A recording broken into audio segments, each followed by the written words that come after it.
Tai kodėl buvo būtent toks aprašas paruoštas? Tai aprašas buvo paruoštas neturint išankstinio grįžtamojo ryšio iš savivaldybių, todėl ir buvo pasirinkti būtent baziniai ir dažniausiai naudojami veiksmai dirbant su programa ArcMap. Tai aprašo sudaro 4 pagrindinės temos. Pirma tema yra, kaip pradėti dirbti su ArcMap programa. Antra tema tai yra, kaip pasiruošti būtent pačią darbo aplinką ArcMap programoje, pavyzdžiui, susidėti reikiamas įrankių juostas, pasiruošti visus langus, kad būtų patogu dirbti. Trečia tema yra skirta darbui su duomenim ir sluoksniais, pavyzdžiui, kaip susikurti naują sluoksnį, kaip susikurti naują GDB arba shape failą. Ir ketvirta tema yra skirta redagavimui, būtent objektų redagavimui, kaip susikurti, pavyzdžiui, naują liniją, tašką, poligoną, kaip jį redaguoti arba kaip redaguoti atributų lentelę. Tai yra tokios 4 temos, kur aprašas yra į jas padalintas. Tai kaip pradėti dirbti su ArcMap programa? Tai norint pradėti dirbti, reikia paspausti start mygtuką būtent jūsų kompiuteryje, paieškos eilutėje įrašyti ArcMap ir susirasti, kur yra, turėtų išmesti jums ArcMap programą, ją paspausti ir atsidaryti. Tai neinstaliuota, iš kur ten jau pasirodai? Tai jeigu jau kai atsidarom ArcMap programą, mums išmeta tokį langą, kuriame mes galime pasirinkti arba esamą projektą, šiuo atveju 1, arba naują projektą, tai yra naujas ArcMap parašyta arba New ArcMap. Ir tada spaudžiam Open. Taip yra atidaromas naujas arba esamas projektas.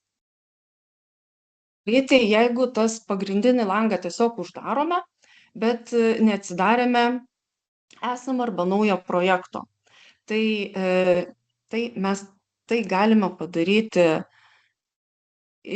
pasirinkus įrankių juostoje, paspaudus būtent šitą ikoną, tai yra Open mygtuką, ir paspaudus Open mygtuką atsidaro Open langas ir pasirenkame esamą projektą. Spaudžiam Open ir taip atidaromas yra projektas kitu būdu.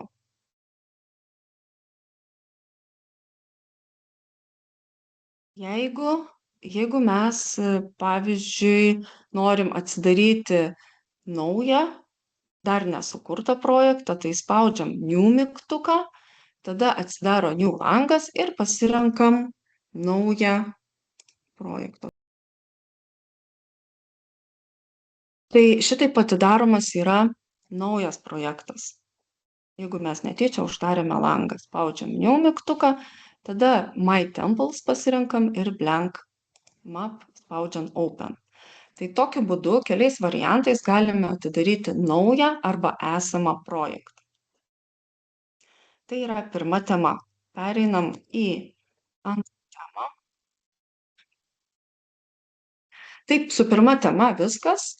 Mes tiesiog atsidarome patį projektą. Toliau, antra tema. Kaip pasiruošti darbo pačią aplinką. Kad būtų patogu dirbti, tai ArcMap programoje turime turėti atsidarę langus pagrindinius Table of Contents, kuriame yra išdėstyti sluoksniai, tuos, kuriuos mes atsidarėme. Viduryje yra žemėlapio langas ir dešinėje pusėje katalog langas, kuriame galime matyti išdėstytus katalogus arba failus, katalogų arba failų medį. Ką daryti, jeigu mes neturime šitų langų? Tai jeigu, pavyzdžiui, neturime Table of Contents lango, jo tiesiog nėra, tada einam į meniu barą, spaudžiam Windows ir pasirenkam Table of Contents. Tada tas langas atsidaro. Jeigu, pavyzdžiui, tas langas taip mum nepasideda patogiai. Jisai tiesiog gali būti, kad va taip va čia atsiras. Tai tada matom mėlyną juostą, ant jos paspaudžiam kairį pelės klavišą ir velkame į tą pusę, kur norime padėti. Šiuo atveju aš noriu padėti į kairę pusę ir užvelkame jį ant šitos rodiklės ir lentelė, šitas langas būtent atsiranda toje vietoje. Ką daryti, jeigu neturim katalog lango, pavyzdžiui? Jis tiesiog jo nėra. Tai lygiai taip pat einam į meniu barą, spaudžiam Windows ir pasirenkam katalog langą. Jis atsiranda čia, lygiai taip pat, jeigu jo nėra šitoje vietoje, mes jį galime tiesiog paimti ir nutempti. Spaudžiam ant mėlynos juostos, kairį pelės klavišą, neatleidžiam, spaudžiam, tempiam ir pasidedam čia. Tuos langus galima įsidėlioti patogiai, kaip norite, galima tiesiog įdėti ir apačioje, jeigu norite, jeigu jums tai patogu, tai čia tiesiog kaip norite, taip ir įsidėliojate. Man taip yra patogiau, tai aš jį dedu į šoną. Šitaip. Taip pat šituos Catalog, Table of Contents ir kitus langus galima atidaryti ir pagrindinėje standart juostoje. Čia yra mygtukas Catalog, yra Table of Contents, Catalog ir kitus. Netgi Python langą irgi galima atsidaryti. Taip. Table of Contents lange, kaip ir sakiau, yra išdėstyti sluoksniai. Šitame lange galima tuos sluoksnius taip pat atlikti kažkokius tai redagavimo veiksmus. Pavyzdžiui, jeigu mes esam prisidėję kažkokius sluoksnius ir norime pašalinti iš čia sluoksnį. Ką reikia daryti? Tai spaudžiam ant sluoksnio pavadinimo dešinį pelės klavišą, atsidaro tokie pasirinkimų funkcijos ir spaudžiam Remove. Kai paspaudžiam Remove, tada sluoksnis iš čia dingsta. Tuo pačiu galime pasižiūrėti properties, tai yra sluoksnio savybės ir atlikti kitus veiksmus. Jeigu norime, pavyzdžiui, pakoreguoti simbolius, spalvas ir taip toliau, tai tiesiog spraktelim čia ant tų simbolių, atsidaro. Galime pakeisti patį simbolį, galime pakeisti spalvą šiuo atveju. Toliau, jeigu norime pridėti į šitą Table of Contents lentelę sluoksnį, tai mes standart įrankių juostoje susirandam mygtuką Add ir pasirenkam, spaudžiam Add, tada susirandam ten esantį failą ir tokiu būdu pridedame šitą sluoksnį į Table of Contents. Per tą patį mygtuką galima pridėti ir pagrindo žemėlapį. Šiuo atveju nėra jisai pridėtas, bet jeigu mums reikia tiesiog patogumui matyti erdvėje, kur yra mūsų objektai, tai tikrai galime tai padaryti, pridėti. Toliau. Tai gal apie langus trumpai tiek. Toliau. Tam, kad būtų patogu dirbti, mes turime turėti 3 pagrindinės juostas. Pagrindiniam darbui tikrai užtenka šitų 3 juostų. Tai Standard, Tools ir Editor. Standart įrankių juostoje yra tokios funkcijos kaip atidaryti naują arba esamą projektą, Save tai užfiksuoti kažkokius atliktus pakeitimus, kaip jau ir minėjau, yra mygtukas, kur galima pridėti sluoksnį, Add mygtukas, taip pat yra mygtukai, kur galima pridėti Catalog, Table of Contents langus ir kitus. Kam reikalinga yra Tools juosta? Tai Tools juosta yra visa skirta žemėlapio langui. Žemėlapio langas, kaip ir minėjau, yra čia centre. Tam, kad žemėlapio langą įjungti, jį aktyvuoti, tiesiog reikia ant sluoksnio atsistoti ir įjungti, uždėti varnelę. Tokiu būdu žemėlapis yra įjungiamas. Ir jam naviguoti yra skirta, būtent šitam žemėlapiui yra skirta Tools įrankių juosta. Sekanti 3 įrankių juosta yra skirta objektų redagavimui. Būtent taško, linijos arba poligono redagavimui, naujam sukūrimui ir taip pat atributinės lentelės redagavimui. Tai visa šita įrankių juosta yra reikalinga 4 skyriui. Visas 4 skyrius yra dirbamas su editor juosta atliekamas. Ką daryti, jeigu mes šitų juostų neturime? Tai, jeigu neturime šitų juostų, tai einam į meniu bar, susirandam Customize, susirandam Toolbars ir čia yra išdėstytos visos įrankių juostos, kurių mums reikia. Pavyzdžiui, aš išjungiu editor juostą, mes jos neturim, mums reikia jį pridėti. Tai spaudžiam Customize, Toolbars, mes žinom, kad jinai vadinasi Editor ir jinai atsiranda. Mes ją galime įsinešti, paspausti kairį pelės klavišą ant šitos tamsios juostos ir nusitempiam ją į viršų. Lygiai taip pat galima atidaryti ir Standard juostą, ir Tools juostą. Ją atsidarom ir prisidedam. Tai langus turime, įrankių juostas turime, dabar reikia pridėti failus į Folder Connection. Folder Connection yra katalog lange. Irgi parodysiu ARCMA programoje. Tai Folder Connection mygtukas yra Connect to Folder, yra katalog lange. Ant jo paspaudę mums atsidaro Connect to Folder langas ir tame lange mes susirandam failą, kurį norime pridėti į Folder Connection. Tada spaudžiam OK. Tai, kam reikalingas tas Folder Connection?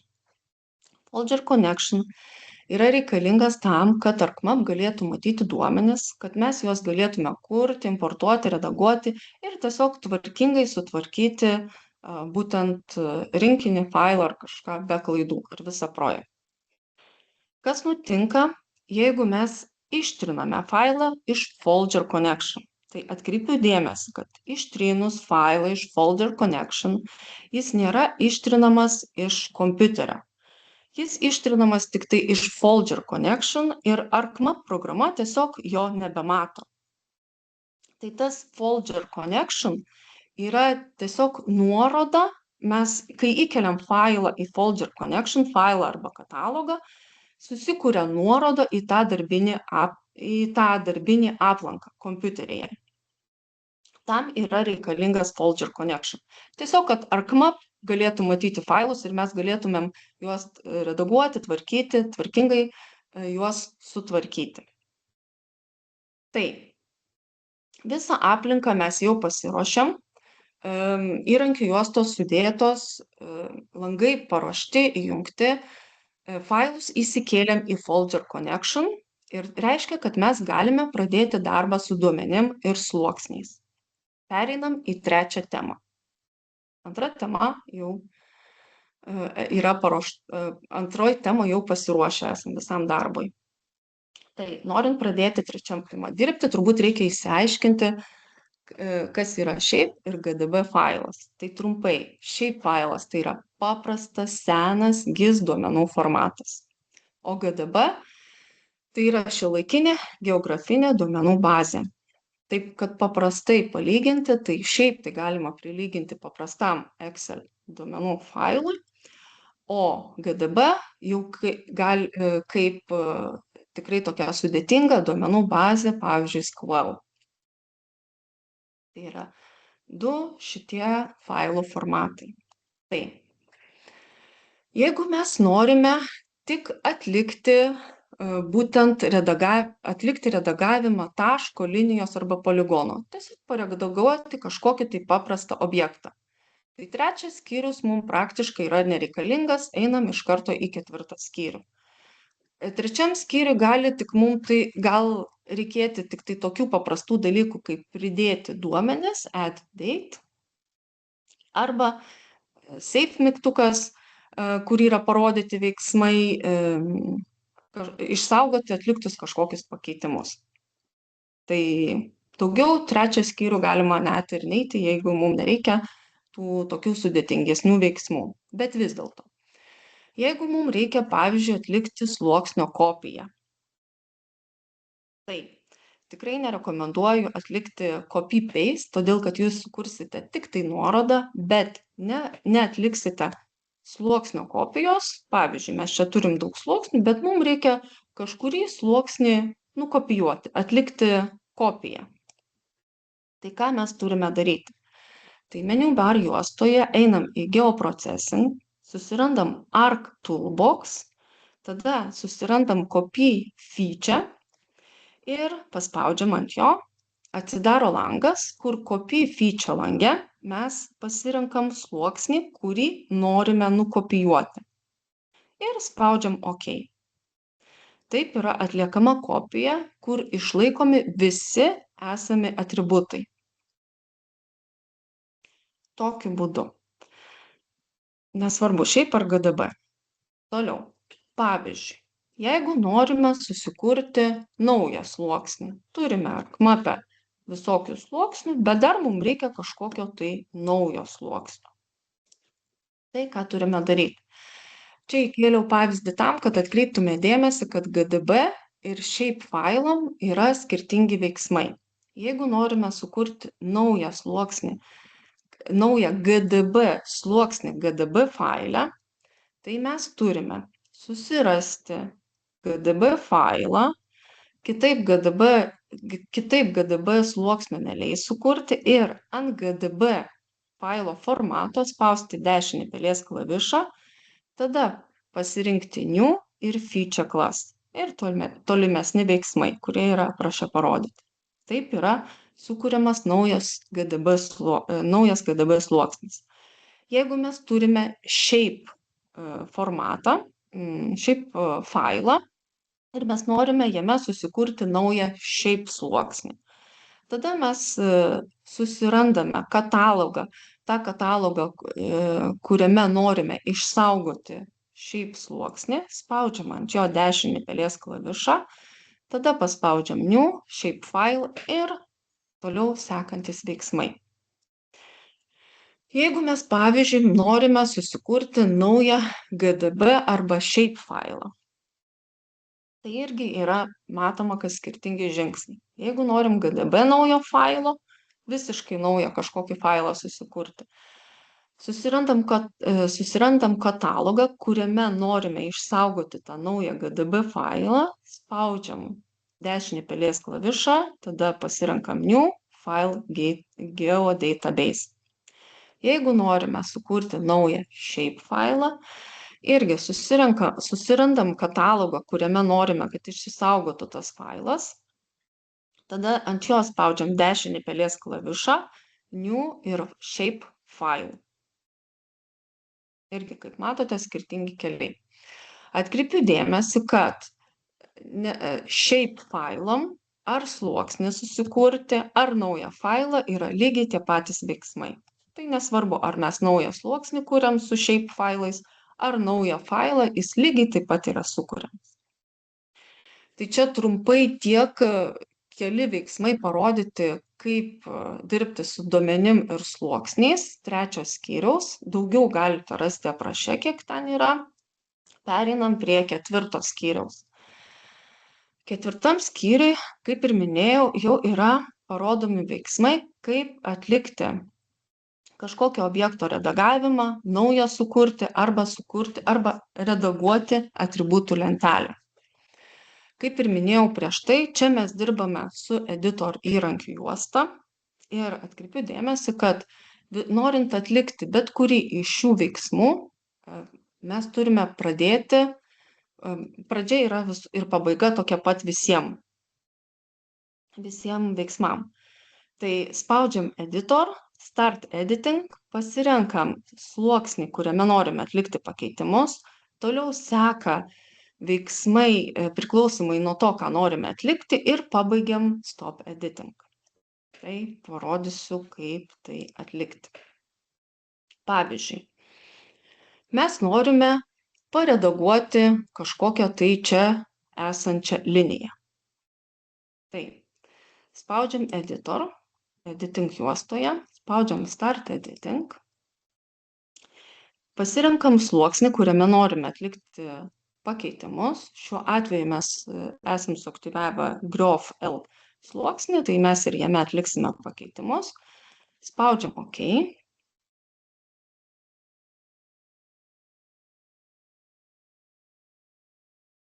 Taip, susiaktyvavo Edit juosta.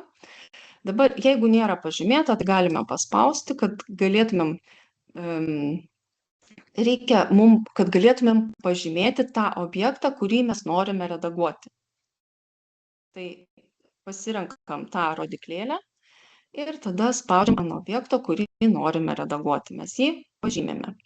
Kai pažymėme šitą objektą, tada turime užsidėti viršūnės arba kitaip vertiksus, kad galėtumėm jį redaguoti. Kai užsidedam, spaudžiam vertex mygtuką, edit vertex ir galime atlikti redagavimą. Tai kairiu pelės klavišu tiesiog galime tempti, nežinau, kaip čia mums reikia paredaguotą liniją, kažkaip tai tempti jį galime, visaip tampyti. Jeigu mums reikia, neturime tų vertiksų viršūnių, mums reikia jį uždėti. Ką reikia daryti? Tai atsistojam toj vietoje su pele, kur norime uždėti šitą viršūnę, spaudžiam dešinį pelės klavišą, spaudžiam Insert Vertex ir jisai, kaip matome, atsiranda ir tada jį galima redaguoti. Kai paredaguojam objektą, kaip ir sakiau, norint pabaigti, vėl einam į editor ir spaudžiam Stop Editing. Paspaudus Stop Editing išmeta lentelę, kur klausia, kaip matote, jau matosi, kaip atlikti pakeitimai. Ir mūsų klausia, ar norime išsaugoti atliktus pakeitimus. Jeigu norime išsaugoti, spaudžiame Yes. Jeigu norime neišsaugoti atliktų pakeitimų, spaudžiame No. Šiuo atveju aš nenoriu, kad man išsaugotų pakeitimus, spaudžiu No. Jūs, jeigu norite, spaudžiate Yes. Tai taip yra atliekamas redagavimas kažkokio tai objekto. Toliau, jeigu mes norime nupiešti kažkokį tai naują objektą. Vėl, kaip ir sakiau, ta pati tvarka, spaudžiam Edit, Editor, tada Start Editing, pasirenkam sluoksnį, kuriame mes norime atlikti pakeitimus, šiuo atveju Graph L, spaudžiam OK.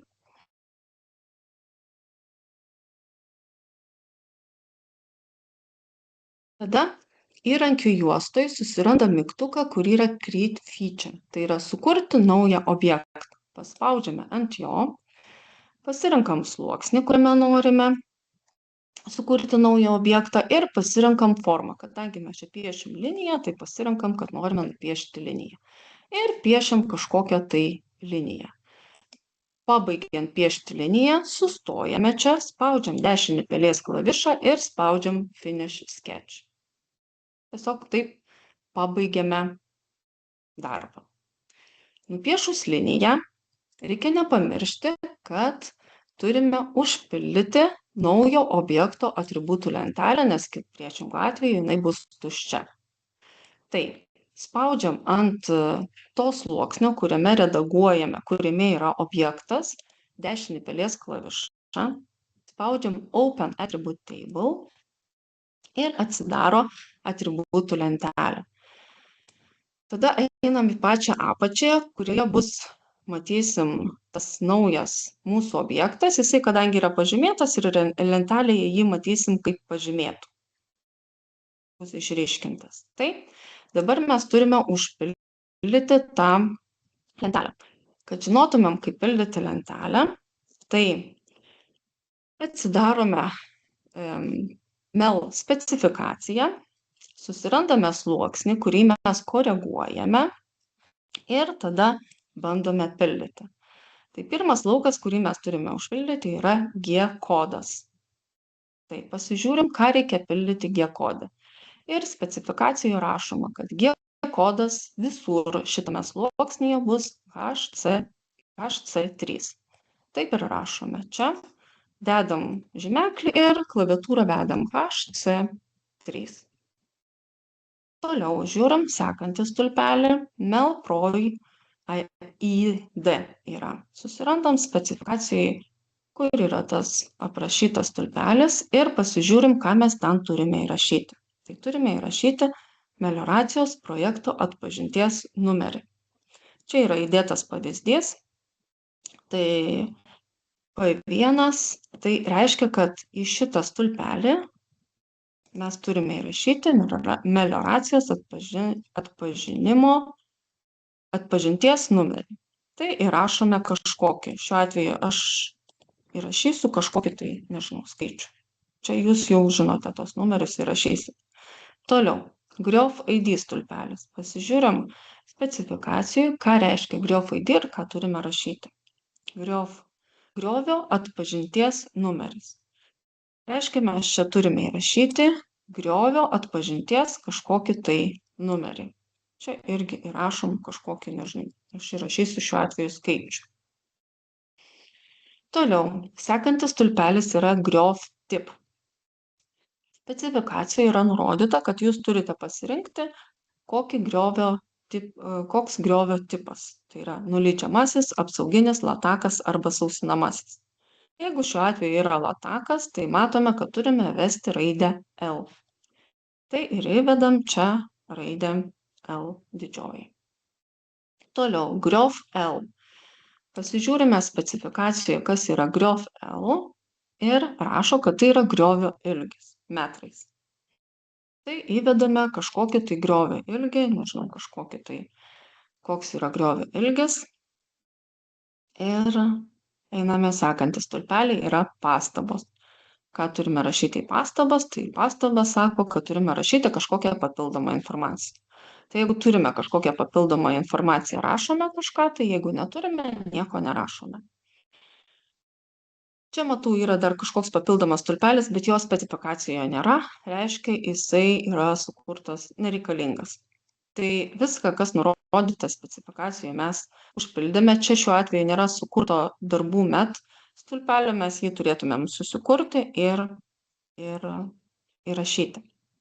Tai kai pabaigiam jau redaguoti ir atributų lentelę, visą informaciją suvedėm, nepamirškim, kad darbą turim pabaigti kaip ir visus kitus veiksmus stop editing.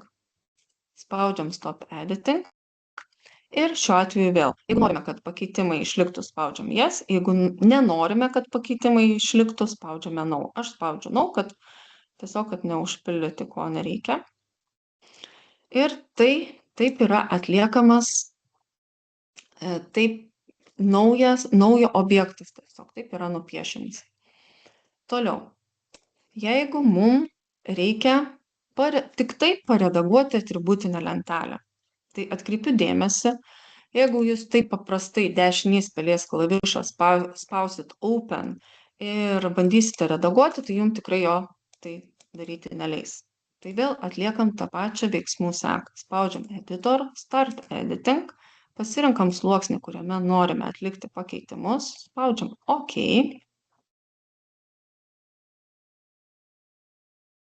Ir dabar jau galime eiti ant sluoksnio, spaudžiam Open Attribute Table ir dabar jau galim pamatyti, kad mums leis atlikti redagavimą kažkokį tai.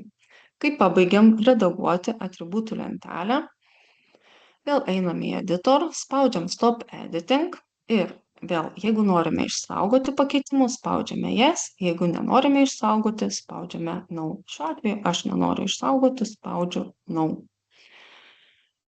Tai trumpai tiek su redagavimu. Ir jeigu kur galima rasti šitą paruoštą aprašą, tai aprašą galima rasti Žemės išteklių stebėsenos informacinėje sistemoje, kur internetinis puslapis yra žysis.lt. Galiu parodyti. Tai Žemės išteklių stebėsenos informacinė sistema, žysis.lt yra. Ir čia pagrindinėme puslapyje, eikit šiek tiek žemiau, raudoną šauktuką specialiai įdėjome. Čia šitą aprašą galite rasti. Pasižiūrėti visus reikiamus veiksmus.